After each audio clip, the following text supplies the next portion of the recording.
Hey everybody, welcome to Big Black Hat Man's Western Movie Show.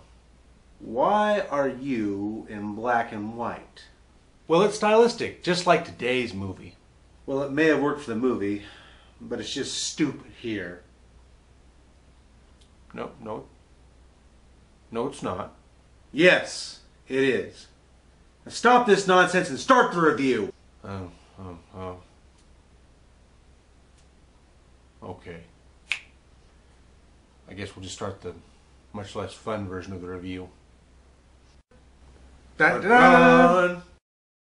Today we're talking about the man who shot Liberty Valance.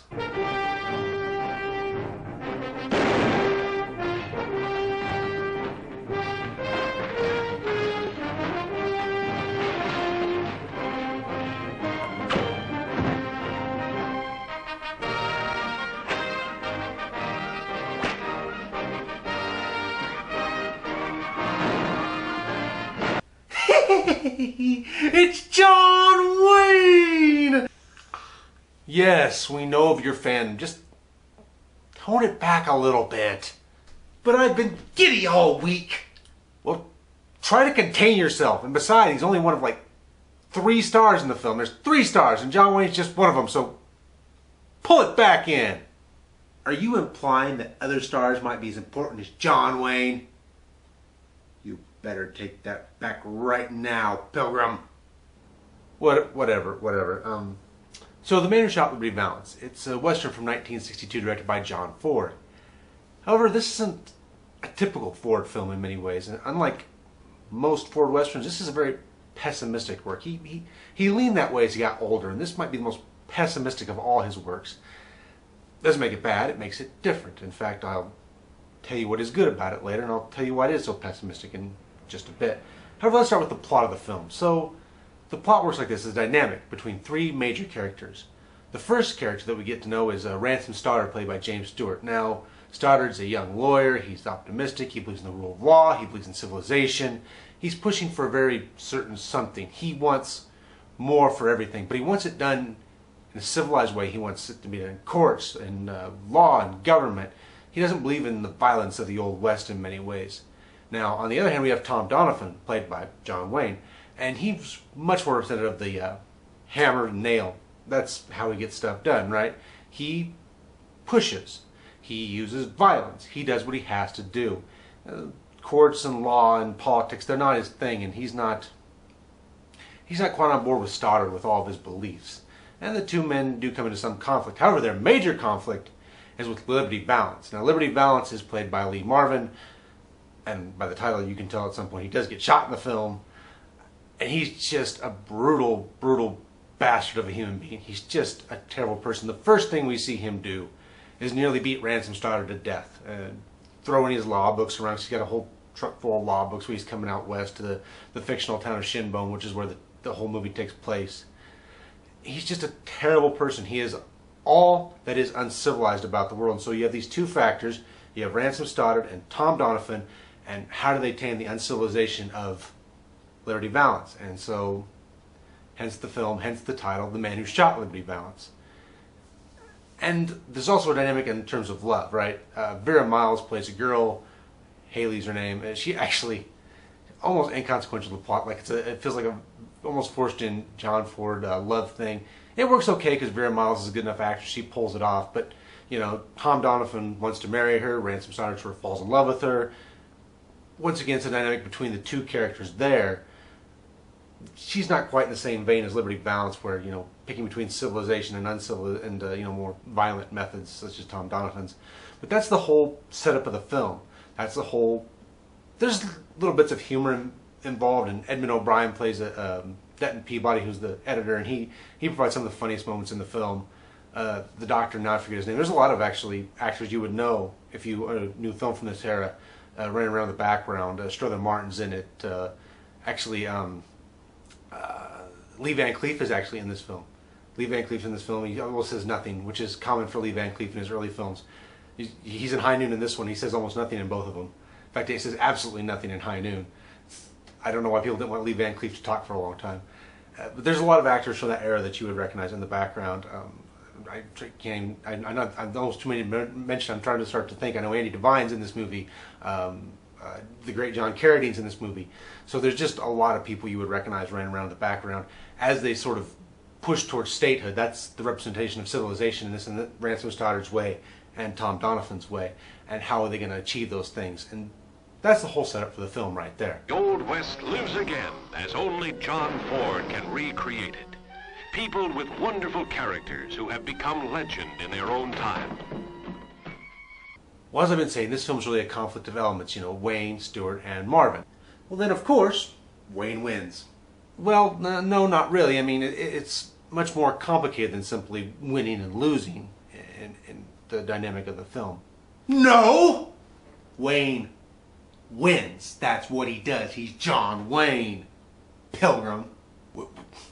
Winning and losing isn't some black and white thing in this film, so stop yelling at me. You can't go back on that. You already said this film was black and white. Remember the opening? Color-wise, not morally. It's not the same thing. I'm starting to question the validity of this film.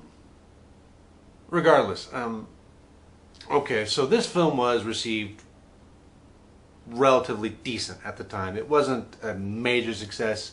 It had John Wayne's name on it, so it made money. It's actually remembered better than its initial release, and there's a very good reason for that, and let me explain the reason for that. Let me explain why this film deserves classic status, why it's got this interesting sort of stature. Now, here's the deal. I'm going to have to spoil this film just a little bit, so if you just want to see this film, you don't want to hear my opinions on it, you're going to have to go away, go watch the film, and then come back to this point in the video and start watching again. But, okay, so here's the deal. Ransom Stoddard, we know from the beginning of the film was done in flashback, we know from the beginning of the film, Ransom Stoddard wins. He is a senator, he's married to Vera Miles, he has everything. And he's coming back for the funeral of Tom Doniphan, who is dying as a pauper, who is put in a just basic wood box. They've stolen his boots, he has no guns anymore, he is a pauper at the end, but Stoddard still comes back for his funeral because he was his friend. And how did Stoddard get there? Well, he actually got there by doing something extremely uncivilized. He shot and killed Liberty Valance, or at least that's what everybody thinks. However, it's not the case. Everybody thinks he shot Liberty Valance, but it was actually Tom Doniphan from an alley off to the side. Tom Doniphan actually performs the act that represents his undoing, that gives Stoddard the edge. So he gives Stoddard the edge, and Stoddard can take advantage of that without actually having to do the thing, which he would consider uncivilized, and move forward.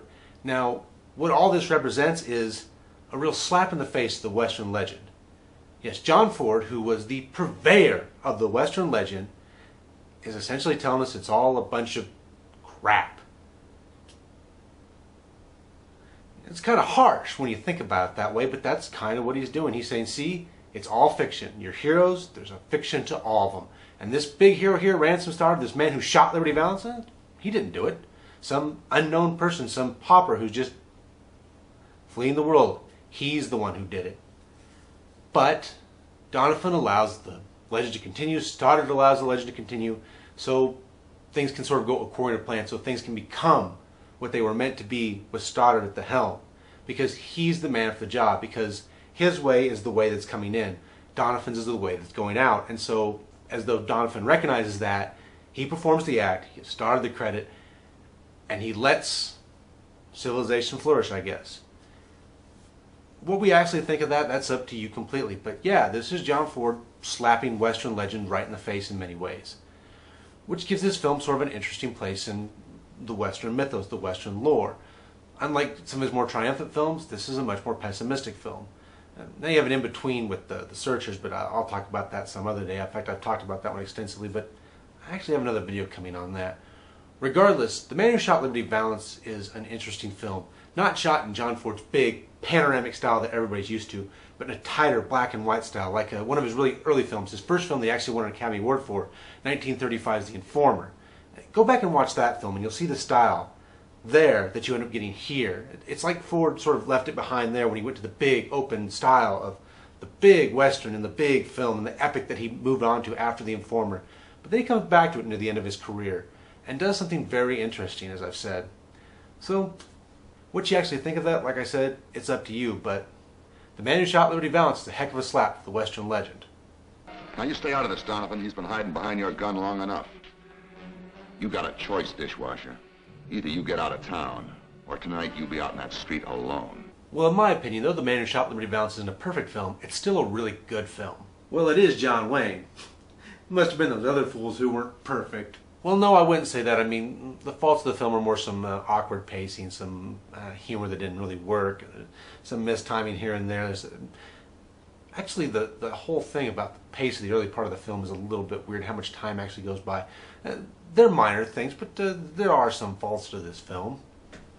Are you getting ready to bash John Wayne? No, I'm not getting ready to bash John Wayne. He does a fine job acting in this movie. Fine? Wayne is more than merely fine. Lighten up, psycho. I mean, you know, when we did the AFI's Top 10, anytime I said anything about John Wayne, you just lost your mind. I don't... Just back off and calm down, psycho. Wayne hater. Whatever, you psycho. Man, you're killing me. So what do I think of The Man Who Shot Liberty Valance? Well, this is a really good film. This is a really solid film. I don't know where it actually ranks in my top whatever. It hasn't been in my top 10 ever, and it probably won't ever be because, like I said, it does have some flaws. But it's a really good film. And you know what? I like the John Ford mythos. I like his big epic works, the Cavalry trilogy. That's sort of the epitome of it in the late 40s. And yes, this film's a deconstruction of that sort of thing, but I like that because Ford showed that he could see both sides. And he did it in such a fine manner. And like I said, The Informer, which is a really good film, he took that same style and put it in a Western, which I didn't think you could do, but man, he proved it could be done. Which goes to show how good a director, even in John Ford's later years, you know, he was well into his 60s when he made this film. He showed that he could still get the job done and make a film like this. So that's what makes this film so interesting. The acting's good, the story's interesting. You know, there is actually a little genuine bit of mystery towards the end, which I've already spoiled for you, and I apologize for that, but it's not much mystery. It's revealed pretty quickly. But I like this film. It's a good film, and so I recommend you go out there and see it, and let me know what you think of that John Ford deconstructing himself in so many ways. So, well, thanks for watching, and I'll see you again here on the Cinematic Range.